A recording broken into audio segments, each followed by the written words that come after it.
ഇപ്പോ കുറച്ച് ദിവസങ്ങൾ കൊണ്ട് പലരും ചോദിക്കുന്ന ചോദ്യം, ഈ യുദ്ധം തുടങ്ങിയിട്ടുണ്ടല്ലോ, ഇറാനും അമേരിക്ക ഇസ്രായേൽ ചേർന്നുള്ള ആ ഒരു യുദ്ധം, ശരിക്കും ഇത് എങ്ങനെ അവസാനിക്കും, എപ്പോ അവസാനിക്കും, ഇതിങ്ങനെ കൂടിക്കൂടി വരുമോ, ദൈവത്തിന്റെ പ്ലാൻ ഇതിലെന്താണ്, ഇത് പൈശാചിക ശക്തികൾ കൊണ്ടുവരുന്ന ഒരു യുദ്ധമാണോ, ഈ സത്യയുഗം എന്നൊക്കെ ഞാൻ പറയുന്നു, സത്യയുഗം തുടങ്ങിയിട്ടുണ്ട് എന്ന് ഞാൻ പറയുമ്പോൾ ശരിക്കും നശീകരണവും ഈ യുദ്ധവും ഇങ്ങനെയുള്ള കാര്യങ്ങളല്ലേ ഭൂമിയിൽ ഇപ്പോ വലിയ ലെവലിൽ നടന്നുകൊണ്ടിരിക്കുന്നത്.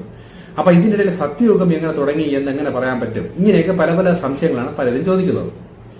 അപ്പൊ എന്റെ മെസ്സേജുകൾ പണ്ട് മുതലേ ഉള്ളത് സ്ഥിരമായി കേൾക്കുന്നവർക്ക് ഈ സത്യയുഗം എങ്ങനെ തുടങ്ങിയെന്നും അപ്പൊ എന്ത് സംഭവിക്കുന്നൊക്കെ യാതൊരു ഐഡിയ കിട്ടിയിട്ടുണ്ട്. എങ്കിലും ഈ അന്ത്യകാലത്ത് സത്യവും ഒരു വശത്ത് തുടങ്ങുമ്പോൾ എന്താണ് ദൈവത്തിന്റെ പ്ലാൻ, ബാക്കിയുള്ള ഭൂമിയിലുള്ളവരുടെ അവസ്ഥകളും കാര്യങ്ങളൊക്കെ എങ്ങനെയായിരിക്കും എന്നതിനെ കുറിച്ച് കുറച്ചും കൂടി വിശദീകരിച്ച് ഞാൻ കുറച്ച് കാര്യങ്ങൾ പറയാം. ഇപ്പൊ പലരും ചോദിക്കുന്നത്, ഇത് ആരുടെ ഭാഗത്താണ് ശരിക്കും ദൈവത്തിന്റെ നീതി, അല്ലെങ്കിൽ ആ ദൈവത്തിന്റെ ന്യായം ആരുടെ ഭാഗത്താണ്?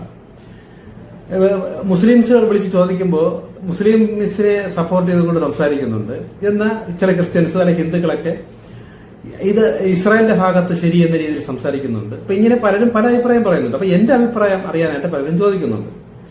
എനിക്കൊറ്റ കാര്യമേ ഇതിൽ പറയാനുള്ളൂ.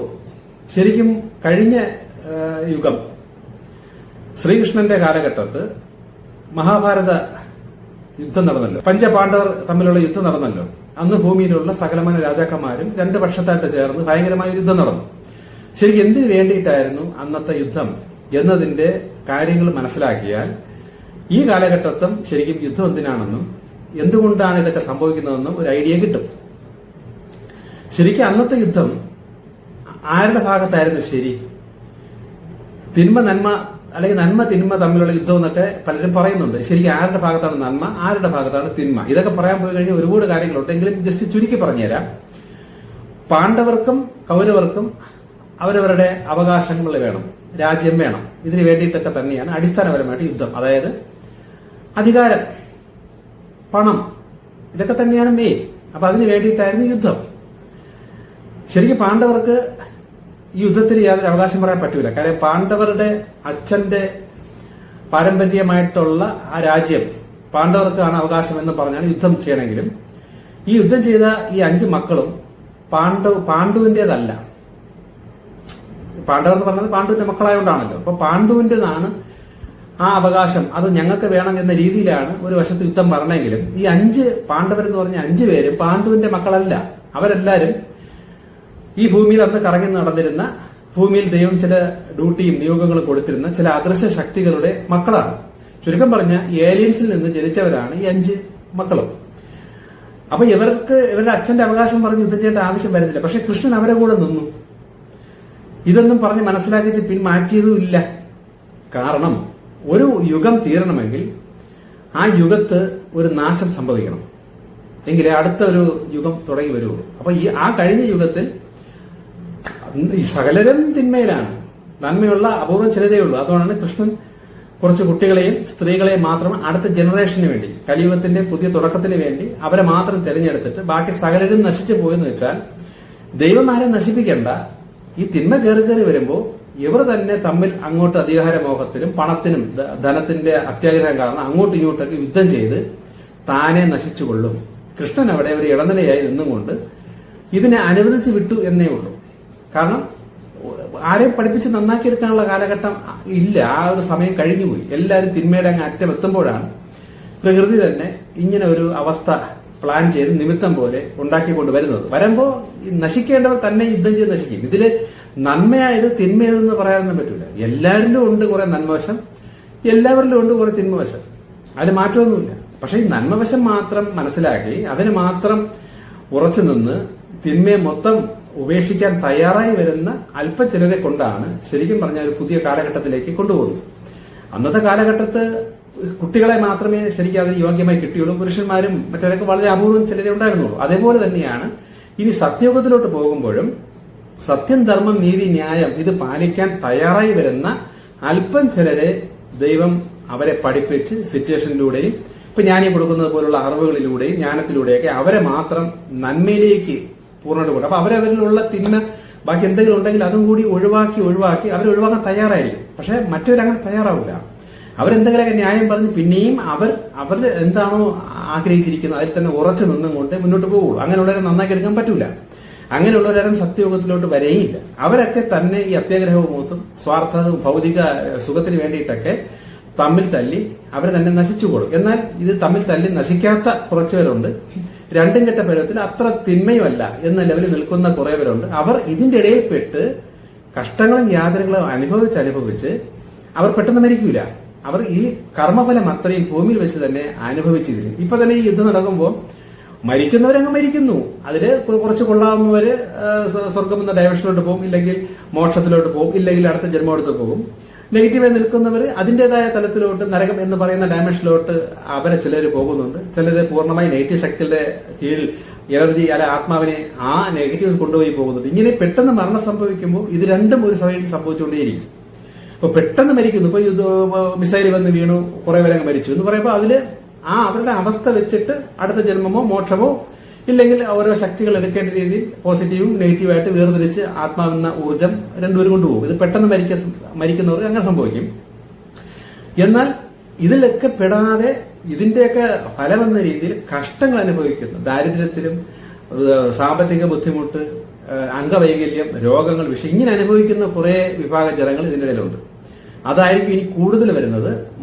മരണസംഖ്യ വളരെ കുറഞ്ഞു വരും. പക്ഷെ ഈ കർമ്മഫലം അനുഭവിച്ച് തീരുന്നവരുടെ സംഖ്യ കയറി വരും. പക്ഷെ എല്ലാവരും നോക്കുമ്പോൾ മരണം കുറഞ്ഞു, ഇത്ര പേര് മരിച്ചു, ഇത്ര പേര് ബങ്കറിന്റെ അടിയിൽ ഒളിച്ചു, ഇത്ര പേര് അവിടെ നിന്ന് രക്ഷപ്പെട്ട് പാലായനം ചെയ്തു എന്നൊക്കെ നമ്മൾ പറഞ്ഞ് രാജ്യങ്ങളൊക്കെ ഇപ്പൊ ആശ്വസിക്കും. കാരണം പണ്ടുണ്ടായിരുന്ന പോലെ അതിഭയങ്കരമായ മരണം സംഭവിക്കില്ല.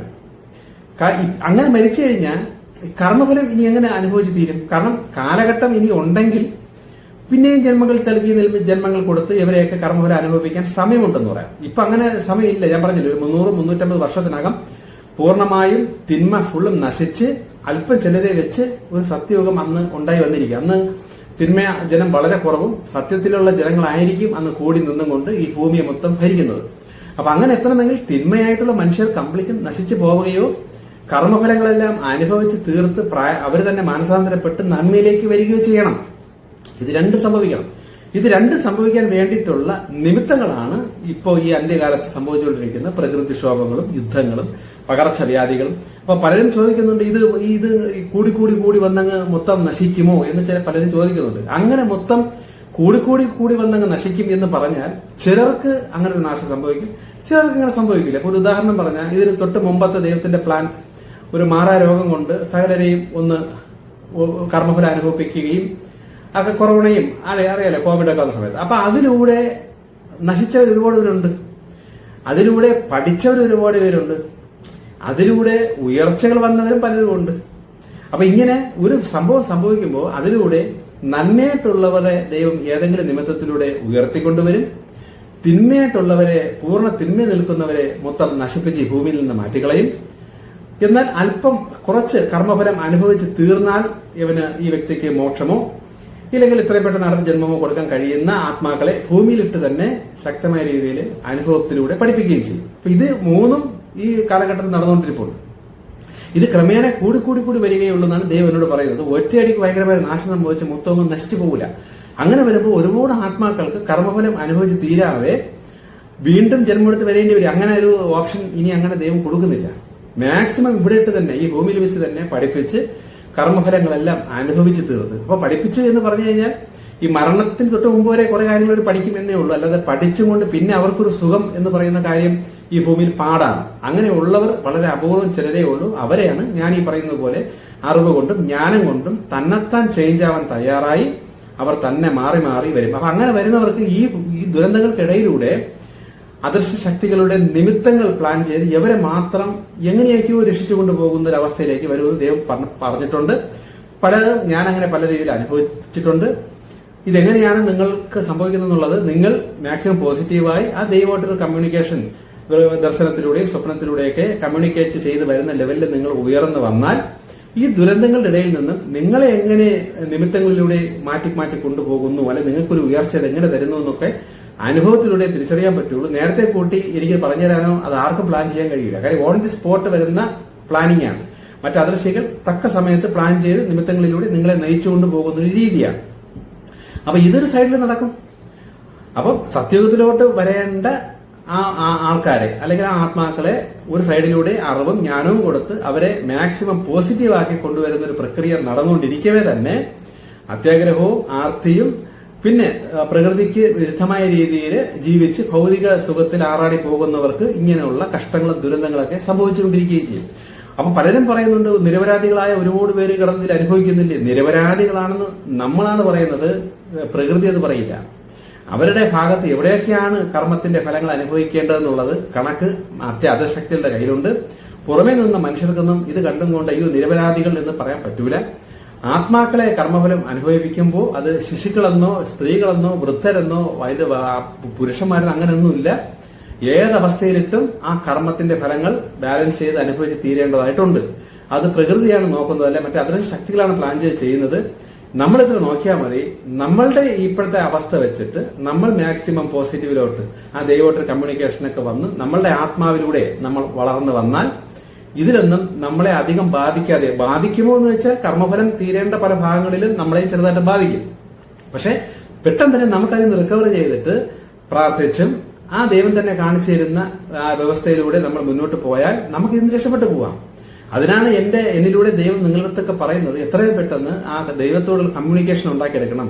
ദർശനങ്ങളും കാഴ്ചകളും ഒരു ചോദ്യം ചോദിച്ചാൽ അതിന്റെ ഉത്തരം ഉപമകളിലൂടെ, അതായത് ഒരു ഉപനിഷത്ത് രീതിയിൽ ചില കഥാരൂപേണ നമുക്ക് തിരിച്ച് മറുപടി തരുന്ന ലെവലിൽ നമ്മൾ എത്തിയാൽ നമുക്ക് വരുന്ന ചില ബുദ്ധിമുട്ടും കാര്യങ്ങളൊക്കെ നമുക്ക് ദർശനത്തിലും കാര്യങ്ങളും കിട്ടി നമുക്ക് മാത്രം അത് കവർ ചെയ്ത് മുന്നോട്ട് പോകാൻ പറ്റും. ഇങ്ങനെ ആരാണോ ആ ദൈവമായിട്ട് ആത്മാവിലൂടെ ഒരു കമ്മ്യൂണിക്കേഷൻ ഉണ്ടാക്കിയെടുക്കുന്നത് അവർക്ക് മാത്രം ഇനി വരാൻ പോകുന്ന വലിയ വലിയ ദുരന്തങ്ങളിൽ നിന്നെല്ലാം എങ്ങനെയൊക്കെയോ രക്ഷപ്പെട്ട് മുന്നോട്ട് പോകും. അവരുടെ തലമുറകളിൽ നിന്നാണ് ഒരു 350 വർഷമൊക്കെ എത്തുമ്പോൾ പൂർണ്ണ സത്യയുഗത്തിലേക്ക് ഓരോരുത്തർ എത്തുന്നത്. ഇപ്പം വരുന്നവർക്ക് ഇത്തിരി കഷ്ടമാണ്. കാര്യം നമ്മളുടെ ഈ പ്രായത്തിലാണ് നമ്മൾ ഈ കാര്യങ്ങൾ തിരിച്ചറിയുന്നതും ഇപ്പോൾ മുതലാണ് നമ്മൾ ശരിക്കും ആ കണക്ഷന് വേണ്ടി ചെയ്യുന്നതും ശ്രമിക്കുന്നതും. ഇപ്പോഴാണ് നമ്മളുടെ പ്രായച്ചിത്വം ഒക്കെ നമ്മുടെ ഉള്ളിൽ നിന്ന് വരുന്നത്, പറ്റിപ്പോയ മണ്ടത്തരങ്ങൾ തിരിച്ചറിയുന്നത്. പക്ഷെ അതുകൊണ്ട് പലതിന്റെയും കർമ്മത്തിന്റെ ഫലങ്ങൾ അല്പമായിട്ട് നമ്മൾക്ക് എങ്ങനെയെങ്കിലൊക്കെ അനുഭവിച്ച് തീരേണ്ടതായിട്ടുള്ളത് കൊണ്ട് ഈ കാലഘട്ടത്ത് ഇപ്പോ എന്റെയൊക്കെ പ്രായത്തിലുള്ള അവർക്ക് അല്പം കർമ്മഫലങ്ങളൊക്കെ ഏതെങ്കിലും രീതിയിൽ അനുഭവിക്കേണ്ടതായിട്ട് വരും. അത് നമ്മുടെ ഗതികേടായി പോയതുകൊണ്ടാണ്. പക്ഷെ നമ്മുടെ അടുത്ത ജനറേഷൻ നമ്മളെക്കാട്ടിലും മുന്നേ നിങ്ങളുടെയൊക്കെ മക്കളെ ചെറുപ്രായത്തിൽ തന്നെ ആ ഒരു കമ്മ്യൂണിക്കേഷൻ കിട്ടുന്ന ലെവലിലേക്ക് ഉയർത്തിക്കൊണ്ട് വന്നാൽ നമ്മൾ അനുഭവിക്കുന്ന ആ അല്പകാര്യങ്ങൾ പോലും നമ്മുടെ അടുത്ത ജനറേഷൻ അനുഭവിക്കൂല. അവർക്ക് നേരത്തെ അവർക്ക് ആ ഒരു സുഖത്തിലേക്ക് അല്ലെങ്കിൽ ഈ ദുരന്തങ്ങളുടെ ഇടയിലൂടെ കിട്ടുന്ന ഒരു രക്ഷ, ഒരു വഴി അവർക്ക് ദൈവം കൊടുത്ത് അവരെ നയിച്ച് മുന്നോട്ട് കൊണ്ടുപോകും. യുദ്ധങ്ങളും കാര്യങ്ങളും തീരുമോ എന്ന് ചോദിച്ചാൽ ഇപ്പൊ കൊറോണ വന്നു, അതോടെ എല്ലാം നശിച്ചോ? ഇല്ല, അതങ്ങ് തീർന്നു. പക്ഷെ അതിലൂടെ പലരും വീണു, പലരും നശിച്ചു പോയിട്ടുണ്ട്, പലരും പഠിച്ചിട്ടുണ്ട്. അതേപോലെ ഇപ്പോൾ ഉള്ള യുദ്ധവും കാര്യങ്ങളും ഒരുപാട് പേരെ കൊറോണയെക്കാട്ടിലും കൂടുതൽ ഒരുപാട് പേരെ ബാധിക്കും. ഭൗതികമായിട്ട് നമ്മളെ കാഴ്ചയിലല്ല ബാധിക്കുന്നത്, മാനസികമായിട്ടാണ് പലരും തളരുന്നത്. ഭൗതികങ്ങൾ നശിച്ചു പോകും, സാമ്പത്തിക നാശങ്ങൾ സംഭവിക്കും, പല രോഗങ്ങൾ, ദുരന്തങ്ങൾ, ടെൻഷൻ, അങ്ങനെ അതൊക്കെയാണ് ഏറ്റവും മെയിനായിട്ട് വരുന്നത്. ഇപ്പൊ ഞാൻ പറഞ്ഞല്ലോ, കർമ്മഫലം അനുഭവിക്കുന്ന 3 രീതികളാണ് ഈ പ്രപഞ്ചത്തിൽ ദൈവം പ്ലാൻ ചെയ്ത് വെച്ചിരിക്കുന്നത്. ഒന്ന്, ധനനഷ്ടം, കഷ്ടപ്പെട്ടുണ്ടാക്കിയ കാശ് നശിച്ചു പോയിക്കൊണ്ട് കർമ്മഫലം അനുഭവിക്കുന്ന ഒരു വഴി. 2, ശാരീരിക പീഡനങ്ങൾ, അസുഖങ്ങൾ, ഇങ്ങനെയുള്ള ദുരന്തങ്ങൾ, അപകടങ്ങൾ, ഇതൊക്കെ കൊണ്ടുള്ള കർമ്മഫലം അനുഭവിച്ച് തീരൽ. 3, ടെൻഷനും മനപ്രയാസം. പണമൊക്കെ കാണും, സുഖം കാണും, പക്ഷെ സമാധാനം എന്നുള്ള സാധനം കാണില്ല. ആ ഒരു ലെവലില് ടെൻഷൻ അടിച്ച്, നാളത്തെക്കുറിച്ച് ഉത്കണ്ഠയൊക്കെ അടിച്ച്, അങ്ങനെ ടെൻഷൻ അടിച്ച് കുറെ കർമ്മഫലങ്ങൾ തീരും. അപ്പൊ ഈ 3 പ്രോസസ്സിലൂടെയും ദൈവത്തിന് വേണ്ട ആൾക്കാർക്കാണ് ഈ കർമ്മഫലങ്ങൾ വരുന്നത്. ഏതാണ്ട് 90-95% ആൾക്കാരെയും ദൈവം പോസിറ്റീവിലേക്ക് കൊണ്ടുപോയിരിക്കും. അതിനർത്ഥം 95% ജനത്തിനും ഭയങ്കരമായിട്ടുള്ള കഷ്ടങ്ങളും ഞെരുക്കങ്ങളും വരും. ഇപ്പോൾ അത് തുടങ്ങി വരുന്നതേ ഉള്ളൂ. 2028 മുതൽ ഇതിന്റെയൊക്കെ 7 ഇരട്ടി ലെവലിലേക്ക് കൂടി വരും എന്ന് ദൈവം പറയുന്നുണ്ട്. ഇത് കണ്ടുകൊണ്ട് ആരും ഭയങ്കരമായിട്ട് ഇതോടുകൂടി എല്ലാം നശിക്കുമെന്ന് വിചാരിക്കരുത്. ഇത് അല്പശാന്തികൾ വരും. പക്ഷെ ഇതിനടുത്തത് ഇതിനെക്കാട്ടിയും വലിയ ലെവലിൽ യുദ്ധം ആയിരിക്കണമെന്നില്ല, കൊറോണ പോലുള്ള മാരക രോഗങ്ങളായിരിക്കണമെന്നില്ല, വേറെ എന്തോ മനുഷ്യരെ കൂട്ടാനായിട്ട്, കർമ്മഫലം അനുഭവിപ്പിക്കാനായിട്ട് പ്രകൃതിയിൽ പ്ലാൻ ചെയ്ത് വെച്ചിട്ടുണ്ട്. തിന്മയുള്ളവർ അതിൽ വീണിരിക്കും, നന്മയുള്ളവർ അതിൽ നിന്ന് എങ്ങനെയെങ്കിലും രക്ഷപ്പെട്ടിരിക്കും. ഇത്രേ എനിക്ക് പറയാനുള്ളൂ. മാക്സിമം പോസിറ്റീവാകാൻ ശ്രമിക്കുക. വരാൻ പോകുന്നതും ഇപ്പോൾ ഉള്ള ദുരന്തങ്ങളിൽ നിന്നും എങ്ങനെയെങ്കിലും സാഹചര്യത്തിലൂടെ നിങ്ങളെ മാത്രം പ്രകൃതി രക്ഷിച്ച് മുന്നോട്ട് കൊണ്ടുപോയിരിക്കും. ഓക്കെ, ഇനി ചില കാര്യങ്ങളൊക്കെ അടുത്തത്.